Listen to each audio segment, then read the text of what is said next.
بسم الله الرحمن الرحيم. maanta waxaan iskugu nimidnay magaalada Leicester bishuna ay tahay 13 bishii 11aad waxaan maanta aan iskugu nimidnay waa baroridiq weey waxaan iskugu nimidnayna maanta anako ah jaaliyada reer Djibouti in aan aad uga xunnahay falkii ka dhacay magaaladaasi Brussels ee wadanka Belgium nin walaalkaya ah wax lagu yeelay waxaan ilaahay u baryaynaa inuu ilaahay caafimaadkiisa u soo celiyo inuu ilaahay samirkiisa u adkeeyo inuu dadkii uu ka dhashayna inuu ilaahay ay naga aqbalaan inaan garab joogno wixii dhibta geysana cadaaladda baan ka warsugaynaa inay cadaaladdu wixii sharciga inay ka marto waxaan kaloon ku daraynaa haddii annaku aan nahay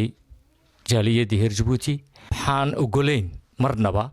qof kasta oo muslima qof kasta oo Soomaaliya qof kasta oo reer Djibouti in shakhsi ahaantiisa amba naftiisa in wax la yeelayo maadaama waxaan diidaynay waxay tahay in qofka bini'aadanka wuxuu xaq u leeyahay la ilaaliyo xilliga qofku waa deeq ilaahay bixiyo deeq ilaahay bixiyana waxa qasab nuga ah oo muqaddasa in la ilaaliyo xilliga qof kasta ma ogolin ku doonay ahaado qomiyadu doonay ka soo jeedo xisbigu doonay ahaado in gacan iyo dib caynka loo geyso ma ogolin waxa kaliya tin isku diidanahay waa mabda weey waxaan leenahay war wadanka sidaaba wax loo wadi karaa iyo sidaaba loo wadi karaa waa inta ee wax kale oo gacana oo dil ah oo dib geysanaya ma ogolin qof kasta oo reer Djibouti ina waxa ku dhacaan ma ogolin qof kasta oo muslina ina waxa ku dhacaan ma ogolin waana ka horjeednaa waan cambaareynaa waxaanan rajaynaynaa in maxkamadda wadanka Belgiumku inuu sidii xaq ahayd ay dadka ambasi qofka dhibta geystay maxkamadda loo hor keeno ciqaabtiisana la muteysiyo waxaan rajaynayaa insha Allah inuu walaalkeen liibaan inuu ilaahay indhihiisa u furo ilaahay waxba kuma adka inuu ilaahay indhihiisa u soo celiyo in sida aan warka hayno imanka waxyaalaha dhakhtarro sameynayaan bale inuu ilaahay ku najaxiya annakuna waxaan duco yaan markaas la joognaa dhakhtarka waan la jiifnaa meel kasta waan la joognaa waxaan leenahay ilaahay ha ku gargaaro ilaahay ummadda reer Djibouti meel kasta joogaan ha gargaaro wassalaamu calaykum waraxmatullaahi wabarakaatuh بسم الله الرحمن الرحيم ولالكي بقى هذا اللي بيجي أنكم ما توحى نسكون مني إن ولالكي مصطفى ليبان مصطفى حسن إن أدعينه دعاء أو قال سنبان وقص ودرنا إنجليزكا ولكن إلهي إفتين كوسية إفتين كيسينوسو عشو عارفين ما تقولها ليبان ينسو عشو إيان حقا ما تسكون مني دعاء إلهي نقا أقبله ولالكي وندرنا إلهي دعاءنا موقتي ورالكي سدو يهيبة الحمد لله في عيننا بلا شيغيا وحلا أتكيسا كرماهن وحلا قادن كرماهن وايو عدو نمدا لغولا كعي ورالكي نقود لي ووح موقت رير جيبوتو دان تابسانيسا ورال ليبان وحان كلينا هاي وان كلان جوغنا دقيقة وان كلا جيفنا وان كلا عطاونا ورال موقتهاي أدي إيو ريركين إيو كلنا إن شاء الله إلهي عافماد وين بنكون صدرنا وحا وحي كدن بينا دماشي دولد باجرتا دولد باشيغي دونتا إساقين أنولي هاي والسلام عليكم ورحمة الله وبركاته بسم الله الرحمن الرحيم الحمد لله رب العالمين نورتا أولا المركة كوباد إلهي وما هذا يسكو كان يكولن كان إنا ولكن وقود عينه sida walaalahayba sheegeen horta waxaan u direynaa walaalkeen liibaan mustafa in ilaahay caafimaadkiisa u soo celiyo oo ilaahay nuur gardarro uga dhigo baan horta ugu ducaynaynaa talabaad waxaan leenahay liibaan waan wada garab joognaa waan la xanuunsanaynaa dhakhtarkan la jiifnaa dhibka gaadhay oo dhammaan wada dareemaynaa waxaan halkan kale ugu ducaynaynaa waalidkiisii oo xanuun badan dareemaya ilmahoodii oo xanuunsan meel ka dheer jooga waxaan leenahay ilaahay ninkana samirkii yahay ni adkeeyo waxa kale oon rabaa inaan fariin u diro walaalaha falka dhacay qofba meeshii uu jeclaay xanuunaysa uu la aaday oo warar badan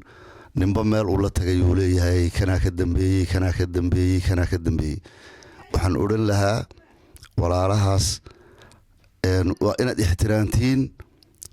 qofka xanuunsan ee dhibku gaadhay waa inaad ixtiraamtiin waalidkiisa iyo ehelkiisa ka fog ee aad u keenaysiin walwalka maalin walba markaad hebel iyo hebel iyo hebel baa ka dambeeyey kolba wax aad sheegtiin iyo kolba magac iyo kolba cid aad ku tilmaamtiin waalidkiisu way xanuunsanayaan markay dhegaystaan hadalladaas waxaa laga yaabaa qof aanan waxba u geysan in aad xumaan u gelisiin waalidkiisii marka waxaan odhan lahaa walaalaha caynkaas la wareegaya facebooka iyo internetada inay joojiyaan oo ay ka warsugaan cadaaladda ayadaa keeni doonta bannaanka wax waloo dhacay ku isqariya ku aan isqarin insha allah waxaan rajaynaynaa inay bannaanka keeni doonto waana ku rajo weynaa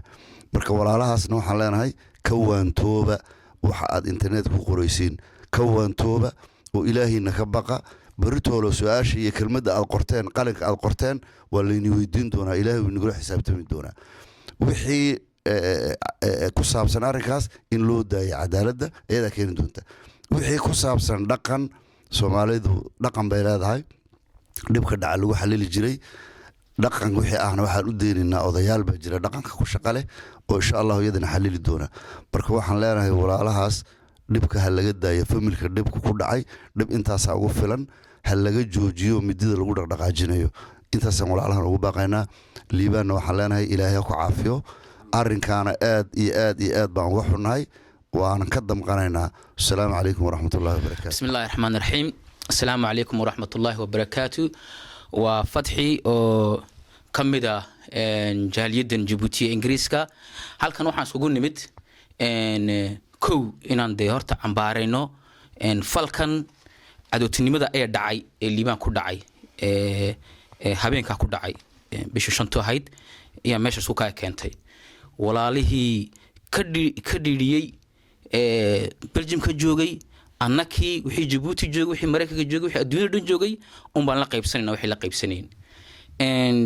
arrinta siduu walaalkay baleexba usoo sheegay labun bay u kala qaybsamaysaa mid waa arrin beljimka khusaysa iyo dowladeeda iyo wixiiga khusaysa taa iyadaa u dowlada arrinna waa fal dhacay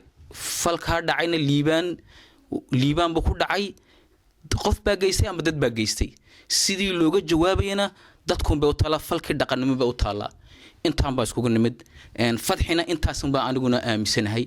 bismillahi raxmaan raxiim asalaamu calaykum waraxmatullaahi wabarakaatu anigu waa saciid cabdilaahi gulaal waxaan ka mid ahay dadka reer jabuuti ee jaaliyadda ku dhaqan magaalada lester se walaaluhu hore usoo wada sheegeen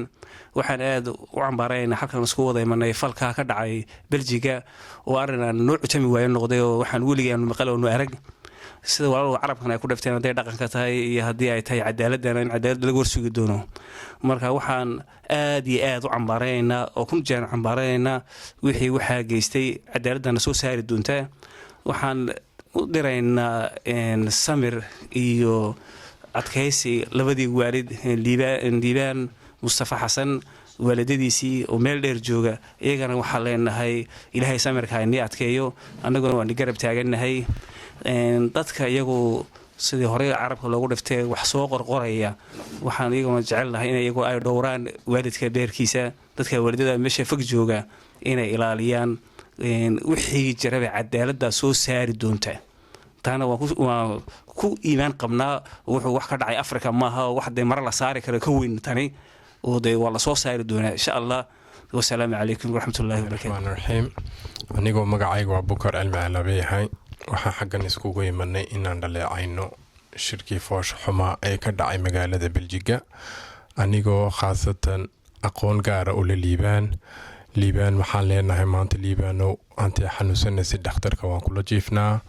hiiliyahooba waan kula garab taagannahay ilaahay caafimaadkaaga iyo indhahaaga kuu soo celiyo dadkii waxaa geysteena waa la soo qaban justiiska lala mari wixii dhacay uu dhacay imikii haadan maxaa la samayn karaa weeyaan waxyaalihii kale soo biirana insha allah waan la soconnaa waana lala soo socodsiin doonaa de waxaad haboon maanta markaa inaan kuu soo ducayno ducuunbaa wax darta oo bil-aadan ka bedesha اللهم صل على محمد أركنا وحن كسو ختمنا إن شاء الله دعاء يو آيات القرآن ولكن يفتح هذا وآخرنا إن شاء الله. والسلام عليكم ورحمة الله بسم الله وبركاته. الرحمن الرحيم. إلهي ولكن عافيه إلهي نور قردرها وقدره إلهي عافمت كيسه وسعودي إلهي وحي وجيستنا بنانك إن شاء الله بإذن الله كريم إلهي بنانك صدقه إلهي هسوا ما عرفته إفيو إلهي سبحانه وتعالى إسجن وحبك قرصونين إلهي هاتوسو صوبته عددك دبك وجيستي قفكاس وحي نقنيسا وأرين قفل بكل إلهي الليبان بين نقطتين لكن قف كسي نقون كرتا ولالك بين نقون كرتا ولالك بين نقون كرتا أنا نقول لك كرتا هبل أديك أنا بين نقون كرتا لكن إلهي سبحانه وتعالى الليبان بكردجي وقف وعدد عدو نمو حن وجيستي marka waxaan leenahay ilaahay isagana nabur gardaraha uga dhigo iyagana ilaahay cadaalad ha tusiyo ilaahay ma aragtay waxaan leenahay waalidkiisina qalbiga ha u adkeeyo kelidii ma liiban maanta waa la ag jooga reer Djibouti oo dhan baa garab jooga dhakhtarkii meel kala joogsadaa la leeyahay waa la sheegay ingiriiska laftirkeeda waxaan ka fikiraynay inaan booqano oo talo isweydiinaynay oon xalay ka wada hadlaynay rag ka mid ah telefoonka wada hadlaynay meel kastana waa loogu soo ducaynayaa ilaahay ducada muslimiintana ma khasaariyo wuu aqbalaa ilaahay waxaan leenahay caafimaadkiisa ha u siyaadiyo ilaahay dhakhtarkana ma aragtay ha ka soo saaro sala allahu calaa sayidina maxamed subxaana rabbi yuunus xuseen oo mar labaad ku soo noqday mikrofoonka waxaan jecelahay xaggan walaalkay maxamuud macalin oo ku magac dheer faroole in moogta fara badane in ma ogtahay gurigiisa maanta aan fadhino oon ducada aan ka soo dirayno isagana waan u duceynaynaa waxaan ka leenahay isagii reerkiisii iyo xaaskiisa bashbasho barwaaqo kama ogtahay weligiiba ma ogtahay isaguna ma ogtahay caafimaad dheer iyo dhar iyaan rajeynaynaa haddaan dhinac kale aan gudbo waxaan odhan lahaa walaalahayga jooga Denmark Sweden Canada Mareykanka iyo Holland iyo kuna sileeg inay taageero walaalkood ugu duceeyaan ay u diraan ee ingiriisku maanta taa uu sameeyay sidaa oo kale inay sameeyaan iyo iyakana fariin aan u dirayaa wassalaamu calaykum waraxmatullaahi wabillah